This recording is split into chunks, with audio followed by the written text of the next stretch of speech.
Merci, moi c'est Blaise Bassaboussi. J'ai une question. Qu'est-ce qui reste du processus de paix aujourd'hui? Est-ce que vous allez laisser Kinshasa continuer à tuer des civils comme vous êtes en train de le dire, ou vous allez répondre à cette guerre comme vous êtes en train de dire que Kinshasa veut toujours la guerre? Est-ce que vous allez aussi répondre par la guerre? Murakoze. Njyandi Blaise Bassaboussi. Mfite ikibazo. Ese muracyarambirije ku masezerano y'amahoro? Bigeze he, harabura iki? Ese muzakomeza kureka ubutegetsi bwa Kinshasa bwica abasivile nk'uko mubivuga? Ese ko muvuga ko Kinshasa ikishaka buri gihe ari intambara, namwe muraza gusubiza mukoresheje intambara? Iki ngiki ni ikibazo cy'umumenyeshamakuru Blaise Bassaboussi ubwo yaganiraga n'abayobozi ba M23. Ni mu kiganiro n'abamenyamakuru cyabereye mu mujyi wa Goma kuri uyu munsi ku igenekerezo rya 11 ukwezi kwa gatatu. M23 yakoresheje ikiganiro n'abamenyeshamakuru. Ni nyuma yaho mu gatondo k'irigenekerezo rya 11 indege z'intambara za Kongo zagabye ibitero bikomeye cyane mu mujyi wa Goma maze zigahitana abasivile. Abamenyeshamakuru rero babajije M23 niba nayo igiye gusubiza ikoresheje intambara nk'uko ubutegetsi bwa Kongo burimo kubigenza. Mu gusubiza iki kibazo cy'umumenyeshamakuru Blaise Bassaboussi, Bwana Colonel Nanga urongoye AFC M23 yavuze ko igihe kigeze ngo iri huriro ryabo rihangane n'ubutegetsi bwa Kongo. Bwana Colonel Nanga yakuriye inzira ku murima Tshisekedi wibwira yuko azakomeza kwica abasivile. Igihe cy'intambara ni iki? Bwana Colonel Nanga yavuze yuko bagiye kurwana urugamba rukomeye kandi ko bagiye gutanga isomo rikomeye cyane kuri Tshisekedi. Ibigiye kubera muri Kongo byose biragaragaza yuko ari intambara ikomeye. Nk'uko nagiye mbibabwira mu makuru yacu yatambutse, ibyo mwabonye byari imirabyo. Ubungubu noneho inkuba za nyazo nibwo zigiye gukubita muri Kongo. Ihuriro AFC M23 ryarakaye cyane. Mu mujinya mwinshi ndetse n'uburakari, Bwana Colonel Nanga yateguje intambara ikomeye cyane ubutegetsi bwa Tshisekedi. Tshisekedi ngo arimo kohereza indege z'intambara maze zikarasa abasivile. Tshisekedi ngo arimo kurasa imihana y'abaturage. Tshisekedi arimo kwica abasivile mu Minembwe. Tshisekedi arimo kwica abasivile muri Masisi. Ibingibi rero intare za Sarambwe ngo ntabwo zizabyihanganira, ngo bagiye gukora intambara ikomeye cyane kandi biteguye gutanga isomo rikomeye cyane kuri Tshisekedi. Nk'uko twagiye tubigarukaho mu makuru yacu yatambutse, uyu munsi mu gatondo ku igenekerezo rya 11 mu rukerera ku isaha y'isa 10 mike cyane, indege z'intambara za Kongo za drone kamikaze zagabye ibitero bikomeye cyane mu mujyi wa Goma. Ni ibitero byibasiye inyubako z'abasivile. Ni ibitero kandi byibasiye inzu zari zituwemo n'abakozi b'imiryango mpuzamahanga. Umugore umwe ukomoka mu gihugu cy'Ubufaransa yaguye muri kino gitero. Ni umugore wakoreraga umuryango mpuzamahanga wita ku bana UNICEF. Uyu mugore yaguye mu nzu yararimo mu mujyi wa Goma ubwo yagwagaho ibibombe byari birekuwe n'indege za FARDC. Amakuru aragaragaza yuko abamaze gupfa bagera kuri 7, gusa abandi benshi cyane bakomeretse nk'uko Bwana Lawrence Kanyuka yabitangaje.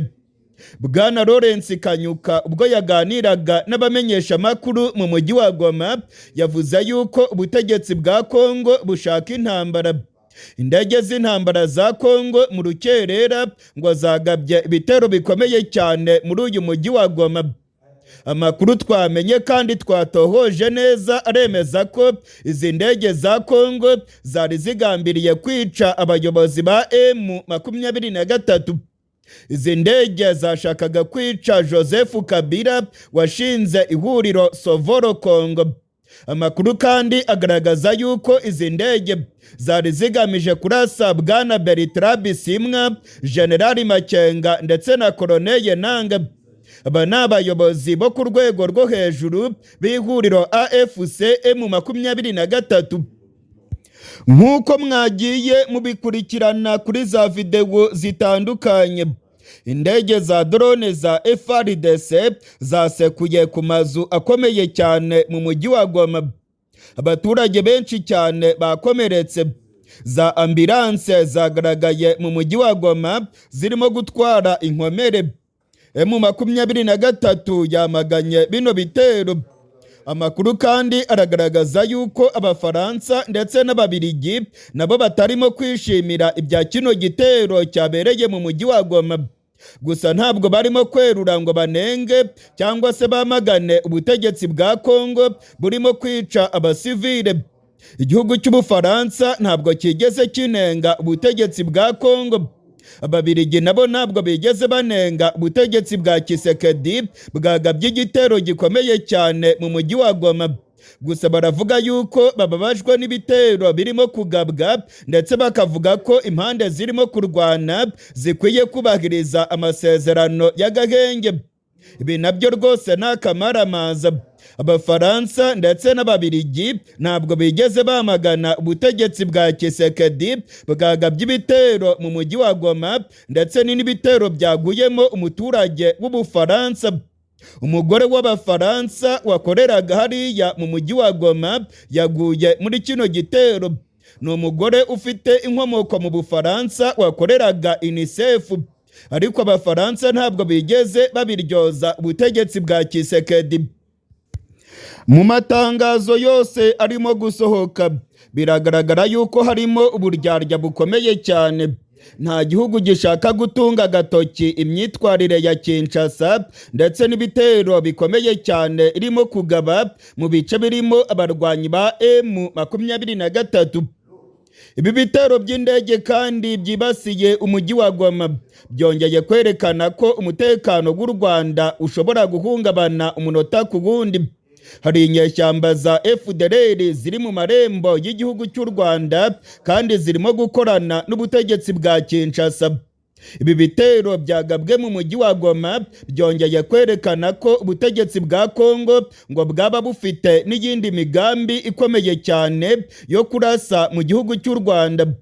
Amwe mu makuru atugeraho yemeza yuko ubutegetsi bwa Kongo ndetse n'inyeshyamba za FDLR ngo barimo kwitegura kugaba ibitero bikomeye cyane, ngo ni ibitero bigomba guhungabanya umutekano w'igihugu cy'u Rwanda. Nyuma ya biriya bitero byabereye mu mujyi wa Goma maze ibihugu by'amakungu ntibyamagane ubutegetsi bwa Kongo, umuvugizi wa guverinoma y'u Rwanda Madame Yolanda Makolo yavuze yuko bitumvikana ukuntu hatarimo gutangazwa inkomoko ya ziriya ndege zagabye ibitero mu mujyi wa Goma maze ibitero bigahitana n'umuturage w'umuryango w'ubumwe bw'Uburayi. Ni wa mugore w'Umufaransa wakoreraga UNICEF waguye muri kino gitero mu mujyi wa Goma. Madame Yolanda Makolo akavuga yuko ubutegetsi bwa Kongo bukorana na FDLR ku buryo bweruye. Ibingibi rero ubutegetsi bwa Kongo bukaba bukomeje kubikora imiryango mpuzamahanga irimo kurebera. Ngo ntabwo byumvikana rero ukuntu izi ndege batarimo gutangaza aho zaturutse, kandi FARDC ndetse n'abafatanyabikorwa babo bamaze iminsi bagaba ibitero bikomeye cyane muri Kivu y'Amajyaruguru na Kivu y'Amajyepfo. Ibingibi kandi birimo gukorwa abasirikare ba MONUSCO bari mu mujyi wa Goma. Abasirikare ba MONUSCO biboneye neza ingene ibitero bya drone byasekuye ku mazu y'abasivile mu mujyi wa Goma. Ibingibi rero ni ibintu bigaragaza yuko umuryango mpuzamahanga urimo kugendera ku kinyoma, ndetse ko hari uburyarya bukomeye cyane muri iyi miryango mpuzamahanga. ibintu ntabwo byoroshye rero. Biribonekeza ko ibihugu bikomeye cyane byamaze gufata uruhande rwa Kinshasa, ndetse nta nubwo bishaka gutangaza amabi yose arimo gukorwa n'ubutegetsi bwa Kongo. Mu gihe rero Madame Yolanda Makoro yari amaze kwandika ku rubuga rwa X, umuvugizi wungirije wa guverinoma y'u Rwanda Bwana Uwera Jean Maurice nawe yanditse amagambo akomeye cyane ku rubuga rwa X. Yavuze ko uyu munsi ibitero bikomeye cyane bya drone byibasiye umujyi wa Goma. Ibi bitero rero ngo byongeye kugaragaza yuko umutekano w'u Rwanda ubangamiwe cyane hafi y'imipaka yarwo na Kongo. Ibingibi kandi birimo kuba mu gihe ibihugu by'amakungu birimo gushyira igitutu ku gihugu cy'u Rwanda ngo kivaneho ingamba zacyo z'ubwirinzi. Ibingibi kandi biraba mu gihe ubutegetsi bwa Kongo ndetse n'ihuriro bafatanije ririmo FDLR yakabaye irandurwa muri Kongo, ubungubu ngo bakomeje gukora ibikorwa bikomeye cyane hafi y'u Rwanda. Ndabibutsa ko amasezerano ya Washington ateganya ko ubutegetsi bwa Kongo bugomba kurandura zino nyeshyamba za FDLR, ariko ubutegetsi bwa Kongo bwanze kuzirandura, ahubwo burimo gukorana nazo neza neza hafi y'imipaka y'u Rwanda. Jean Maurice Uwera, umuvugizi wungirije wa guverinoma y'u Rwanda, akavuga yuko ibingibi byerekana ko umutekano w'u Rwanda ubangamiwe.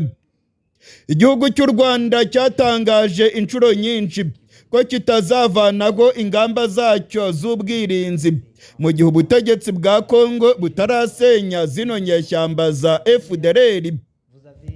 Ibi bitero bikomeye cyane byibasiye umujyi wa Goma byongeye gutuma abantu bibaza niba Tshisekedi adashobora kubyuka ibisazi byamuje mu mutwe maze akarasa mu mujyi wa Gisenyi.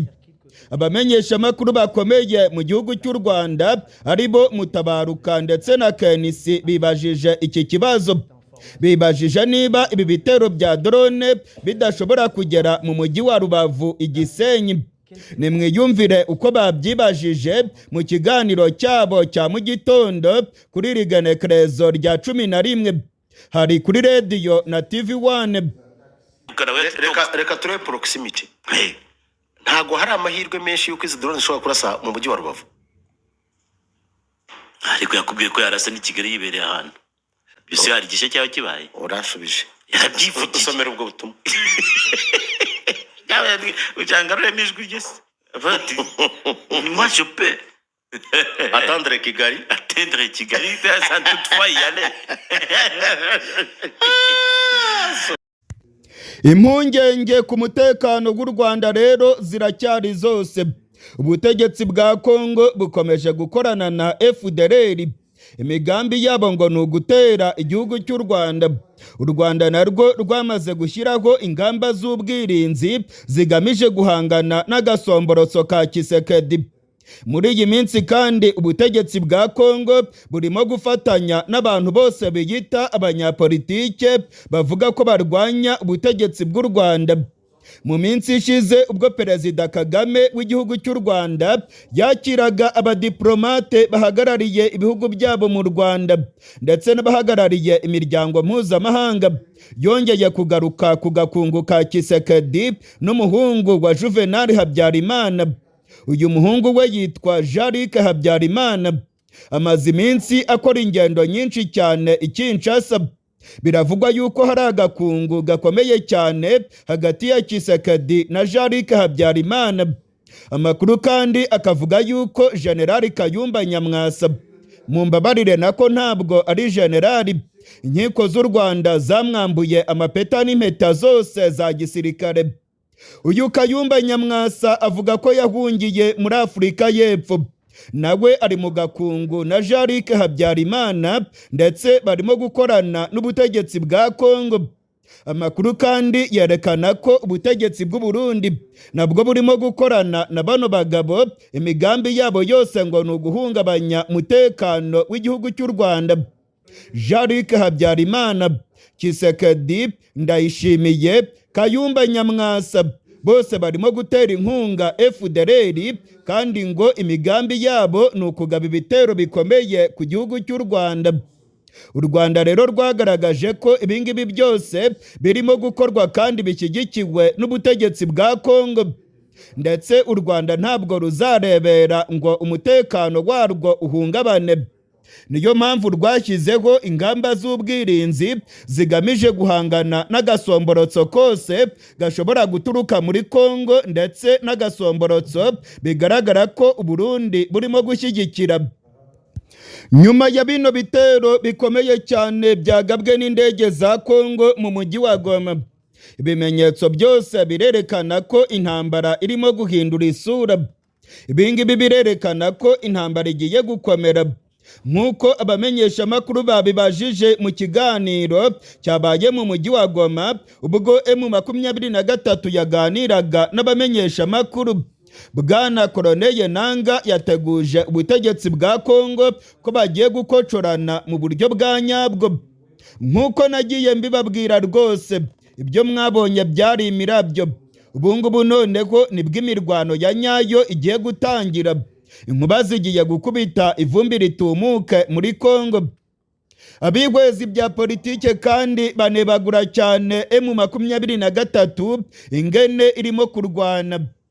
M23 imaze iminsi irimo gutabaza, ikirirwa ivuga yuko yatewe, ndetse igasohora amatangazo ivuga yuko ubutegetsi bwa Kongo bwabagabyeho ibitero. Nibyo rwose, ariko M23 bakwiye kwibuka ko ari inyeshyamba. Ntabwo inyeshyamba zigomba kuboroga, ntabwo inyeshyamba zigomba gutaka ngo zatewe, nazo zigomba kurwana maze zikivuna umwanzi. Ibintu byateye muri zino nyeshyamba aho birirwa basohora amatangazo bavuga ngo batewe, nazo ni intege nke cyane rwose. Niba barwana nibarwane, nibakubita Tshisekedi bamunegekaze, nibamukubite bamuvane ibishororwa mu matwi, nibamukubite maze yumve imbaraga z'umuriro. Tshisekedi namara kumva imbaraga z'umuriro azagabanya akanyaro ndetse n'agasomborotso.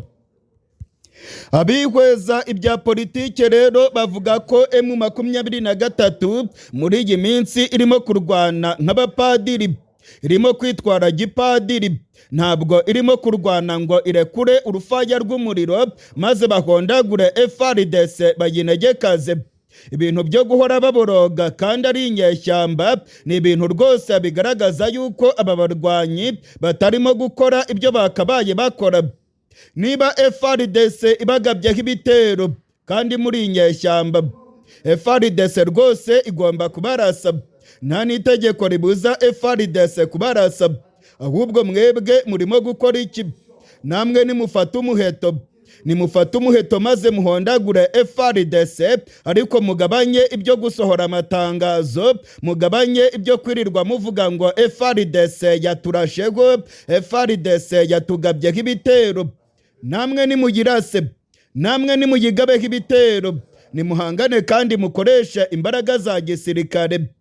Ibingibi rero nibyo abanebagura M23 bavuga, bakavuga yuko ikwiye gukora ibitendo bya gisirikare ikava mu byo gukomeza gutangaza amajambo adafite ibikorwa.